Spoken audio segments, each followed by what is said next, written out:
Let's listen to reactions coming in. TMC's Majeed Memon responding to what the Supreme Court ruled.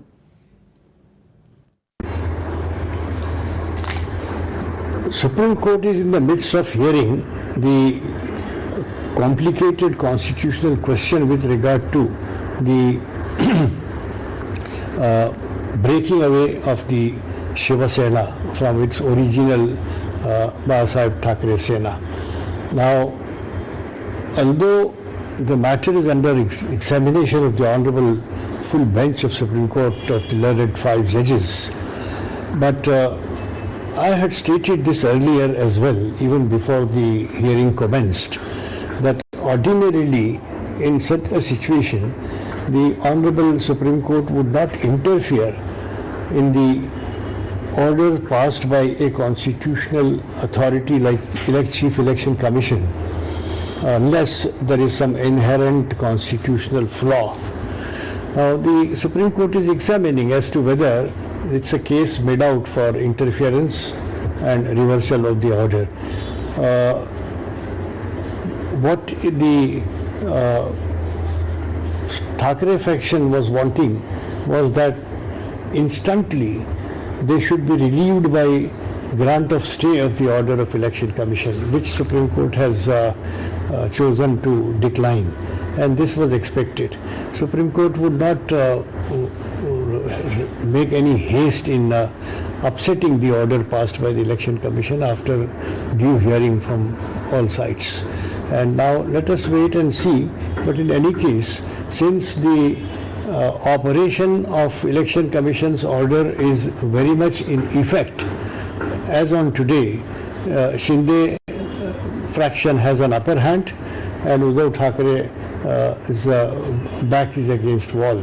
And you heard Majeed Memon saying that Uddhav Thackeray has his back to the wall. It's a massive setback, Harish Nair, because at the very least the Uddhav camp was hoping for a stay, but that didn't happen.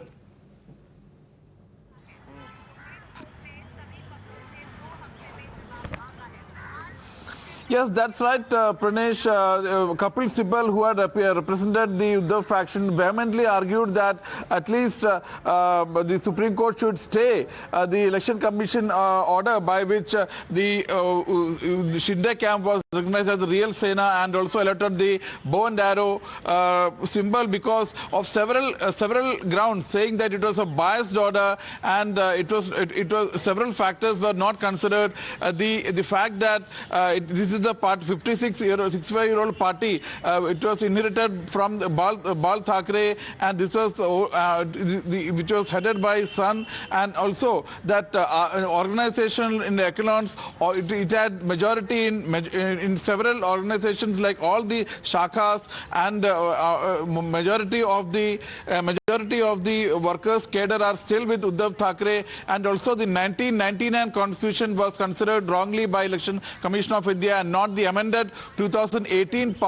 constitution, which had given supreme power to the party chief in taking decisions, and all decisions he takes is final. But the Election Commission had not considered this 2018 constitution and went by 1999, and it also said that Election Commission of India had wrongly relied on the legislative supremacy of factions, saying that if that is so, the Uddhav faction had majority in the Rajya Sabha and also Legislative Council of the state, and therefore this is another wrong factored in by the Election Commission of India. And also the Election Commission of India should have waited for the Constitution Bench decision because the issues were interlinked, because the Uddhav faction had the constitutional authorities like Speaker, Deputy Speaker and the Governor functioning in violation of the Constitution.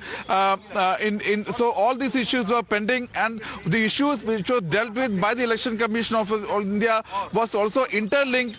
Therefore, Election Commission's hand should have been held on. The Election Commission should have decided only after the Constitution Bench had passed judgment in these issues, but the Election Commission had gone ahead and passed an order. So all these arguments were in fact brushed aside by the Chief Justice of India, D.Y. Chandrachud, who said that we cannot stay the order of a constitutional authority like Election Commission of India. Just like that, we have to hear both sides. As of now, we are issuing notice. Let the reply come after 2 weeks. We have to hear Shinde faction. We have to hear the Election Commission of India, and only then take a decision as far as staying this order is concerned. So as of now, it's a big setback for Uddhav Thackeray